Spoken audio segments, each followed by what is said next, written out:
안녕하십니까. 2023년 12월 5일 화요일 이충재의 인사이트 따라잡기 시작합니다.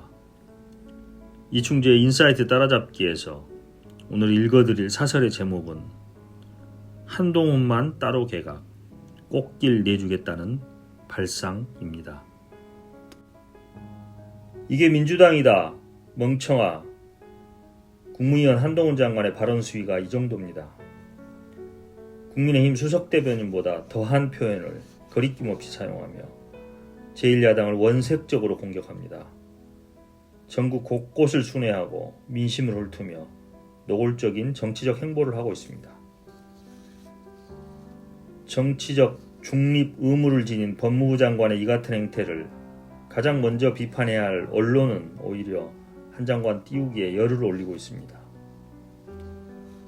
윤석열 대통령은 지난 4일 장관 개각을 하면서 총선 출마가 명백한 한동훈 장관은 명단에서 제외시켰다고 합니다.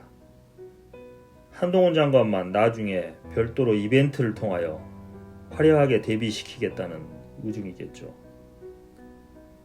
윤 대통령과 국민의힘이 이토록 무도하게 공무원 한동훈을 정치에 활용하고 있는 저변에는 제1야당인 민주당이 무기력하기 때문이고 우리 언론 대다수가 기레기이기 때문이고 우리 국민들이 묵인해주기 때문이라고 생각합니다. 견제와 균형이 살아있는 민주주의 대한민국을 기대합니다. 그럼 지금부터 이충재 주필님의 사설을 읽어보도록 하겠습니다. 한동훈만 따로 개각, 꽃길 내주겠다는 발상. 윤석열 대통령이 4일 총선 출마용 중폭의 개각을 단행했지만 한동훈 법무부 장관이 제외된 데 대해 논란이 제기됩니다. 여권에선 본격적인 정치 무대에 대비할 한 장관의 정치적 효과를 극대화하기 위한 의도라는 해석이 많습니다.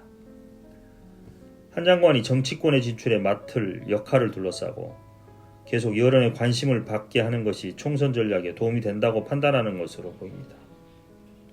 하지만 정치적 중립을 지켜야 할 국무위원을 장관직에 머물게 하며 스포트라이트를 받게 놔두는 것이 적절하냐는 비판이 적지 않습니다. 한 장관의 사퇴 시점을 놓고는 다양한 관측이 나옵니다. 출마를 위한 법적 공직자 사퇴 시한은 내년 1월 11일입니다. 그때까지 몸값을 한껏 끌어올린 뒤 이달 말이나 1월 초에 한 장관만 원포인트로 교체할 가능성이 높습니다. 여권에서도 이런 관측을 부인하지 않습니다.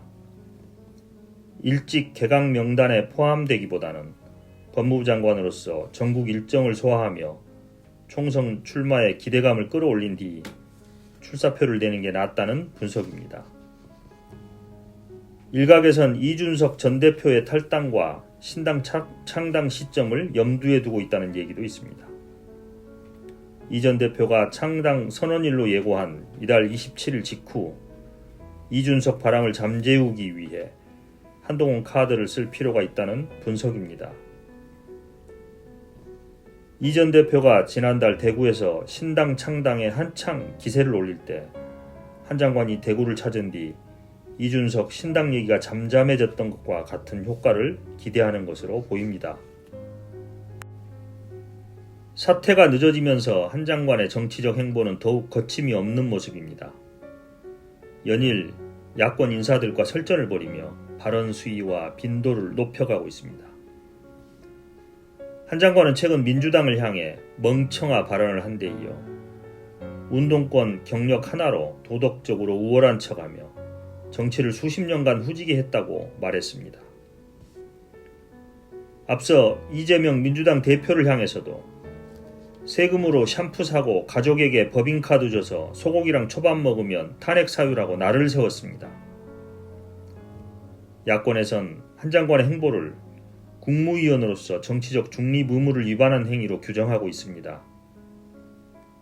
시민단체에서도 공무원에 대해 선거에 대한 부당한 영향력 행사와 선거 결과에 영향을 미치는 행위를 금지한 공직선거법 위반 소지가 있다고 지적합니다.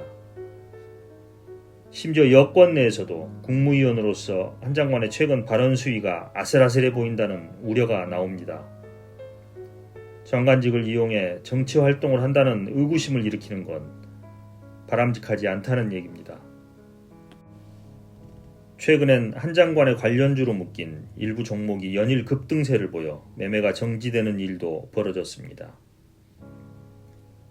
얼마 전 한 장관이 배우 이정재와 한 갈비집에서 찍은 사진이 공개되면서 이정재의 오랜 연인이 주주로 있는 업체가 한동훈 테마주로 분류되면서 과열 양상이 나타난 것입니다. 한 장관과 이정재는 고교 동기 동창이지만 재학 중에는 얼굴도 모르는 사이였다는 점에서 사진 공개도 기획된 것이라는 소문이 돕니다. 한 장관의 정치적 행보가 길어지면서 피로감을 호소하는 이들도 적지 않습니다. 모든 국민이 총선을 겨냥한 정치적 포석이라는 사실을 아는 상황에서 시간을 끄는 것은 국민을 무시하는 오만한 태도로 비춰집니다. 여권 주변에선 한동훈 카드를 최후의 카드로 생각하는 윤석열 대통령이 한 장관의 총선 역할을 숙고하기 위해 시간 벌기를 하고 있다는 말도 나옵니다. 어느 경우이든 국민이 위임한 공직을 정치적 이득을 챙기는 데 활용하는 건 당당한 태도가 아니라는 데는 여야를 떠나 별다른 이견이 없습니다. 여러분 잘 들으셨습니까? 다른 언론들은 이 주제를 어떻게 다루고 있는지 살펴보겠습니다. 먼저 경향신문 12월 5일자 사설입니다. 총선 출마자 정리한 2기 개각, 윤석열 경제 쇄신할 건가? 윤석열 대통령이 4일 경제부처 중심의 6개 부처 개각을 단행하며 윤석열 정부 2기 체제를 이끌어갈 면면을 구체화했으며 이번 개각은 내년 총선에 출마하는 장관 교체용이라는 해석입니다.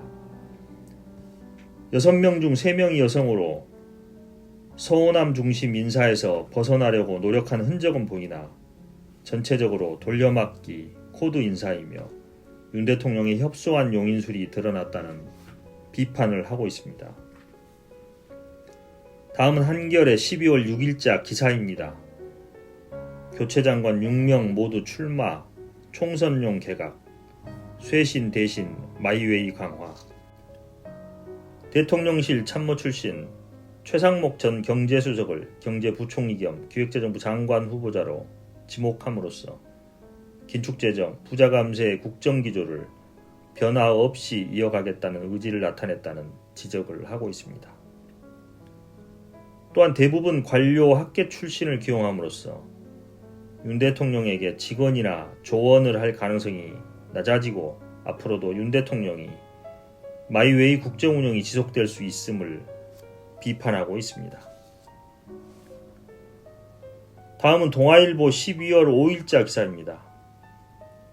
추경호, 원희룡, 박민식, 스타 장관 6명 총선 총출동, 한동훈은 2차. 스타 장관들의 내년 총선 전 합류로 어려움을 겪고 있는 여권이 분위기 반전에 성공할지 관심이 쏠린다는 보도를 하고 있습니다. 한동훈 법무부 장관은 2차 개각을 통해 총선 전에 뛰어들 것으로 보이며 한 장관이 서울 종로, 서울 용산 비례대표 등의 출마 예상과 선대위원장, 비대위원장 등 총선에서 주요 직책을 맡을 것이라는 전망을 내놓았습니다. 최근 혁신위와 당 지도부와의 갈등과 비대위 전환 등의 시나리오로 인해 거물급 인사의 총선 움직임이 당권을 둘러싼 갈등으로 이어질 수 있다는 우려를 지적하고 있습니다. 오늘은 이렇게 주요 세계 언론사에 관련 있는 기사를 살펴보았습니다. 그러면 오늘은 여기까지 하고 마치겠습니다. 오늘 읽어본 유튜브 영상이 도움이 되셨다면 구독과 좋아요, 알림 설정 부탁합니다. 오늘 또 함께 해주셔서 감사합니다. 안녕.